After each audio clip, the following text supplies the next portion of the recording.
So the Wolfman seems to be a dud. But let's look on the bright sides. One lies in the future and one in the past.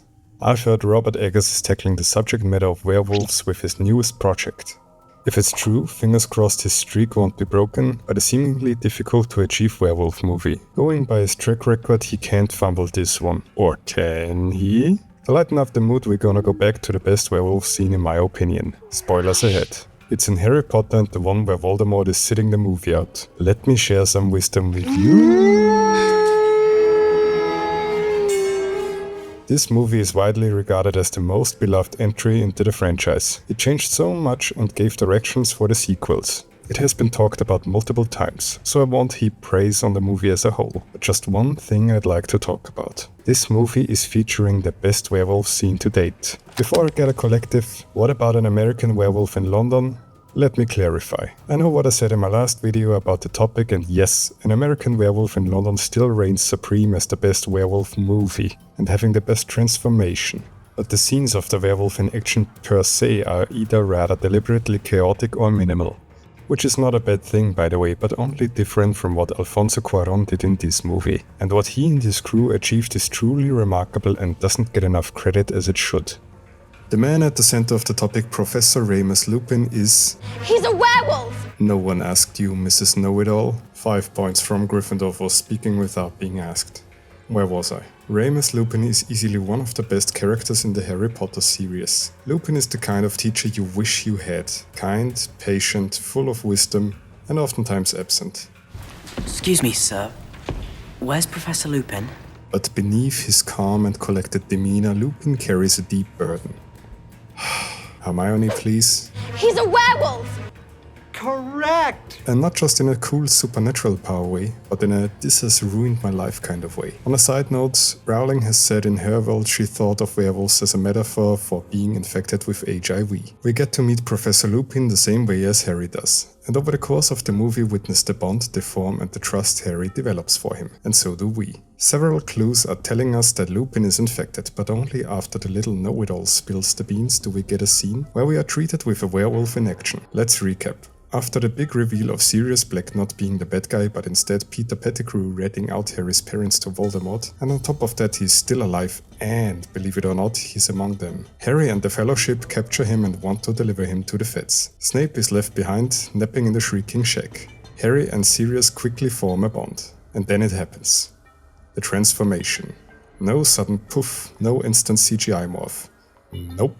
We get a really agonizing shift. Bones stretching, skin pulling, his entire being getting ripped apart. You feel the pain, and the best part, it's not just about the body horror, it's about what's being lost. What makes this scene truly devastating is the emotional weight behind it. This isn't some random monster, this is Lupin, the beloved teacher and mentor turning into something he has spent his entire life trying to suppress. The guy who's been nothing but kind and wise, getting torn away from himself. And to make it worse, his students, people he cares about, are right there, getting endangered by none other than himself. It's not just a scary moment, it's also a deeply sad one. Pettigrew escapes and Sirius is out of the picture. Look at the posture of this pitiful creature. He looks like a good boy in need of a hug, cowering and whimpering. But as he reacts to Hermione, he howls at the moon and becomes instantly a threat. But hold on, this isn't some jacked up muscular wolf beast. No, Lupin is this terrifying, stretched out nightmare creature. Thin, sickly, unnatural. It's not some power fantasy, it's a curse. That lanky frame, the almost translucent skin, the hollow eyes. This is a werewolf that actually looks haunted.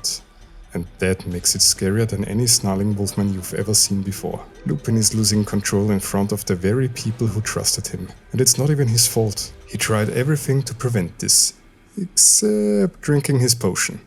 Have you taken your potion tonight? The second that moon hits, game over. We naturally fear for these characters because this is the third movie we've spent with them, and Lupin deeply affected not only them but also us, the audience. Snape arrives at the scene and boy do I love his immediate reaction of shielding the 3 students of the imminent danger. Such a good little character moment. Sirius comes to the rescue. A dogfight ensues and Sirius leads Lupin away from them. The werewolf has the upper hand, so Harry draws attention to himself to help Sirius. Right before being bitch-slapped, a mysterious howl from the woods stops the werewolf then and there and catches its attention. rescuing Harry in the process. The poor werewolf lacks focus and they really take advantage of his short attention span. He runs off into the woods following the possible mating call. For now the danger is over, cause later we get another perspective and the continuation. Honestly, when I was sitting in the cinema 20 years ago, what? And looking forward to this scene, I was highly disappointed. The description in the book was, let's say, not very detailed, so I had to do what book readers have to do in this case. Fill in the blanks with my own imagination. And oftentimes when you see an adaptation and it doesn't meet your expectations, you can't help it but feel a little bit of disappointment. This werewolf looks so thin and most of all very naked. Not the growling beast I was expecting. But as the years have gone by and I accepted the look, I found the appreciation for this choice of design. Now I think this was the best decision to deviate from the deeply ingrained image of the werewolf we got from pop culture. It all came down to this line from Snape. The term werewolf is a contraction of the Anglo-Saxon word were, which means man, and wolf, werewolf, man, wolf. So what? This little tweak from focusing to show the creature as a man-wolf rather than a wolf-man did it for me. It doesn't seem special, but let me elaborate a bit more. Some things sound so logical that we tend to not give it a second thought, because of course is a werewolf a man-wolf or wolf-man? What makes the difference? It's interchangeable and doesn't matter, right? Well, I think if we keep in mind the man is the basis and gets cursed or infected with the wolf part, Lupin's design makes a lot more sense.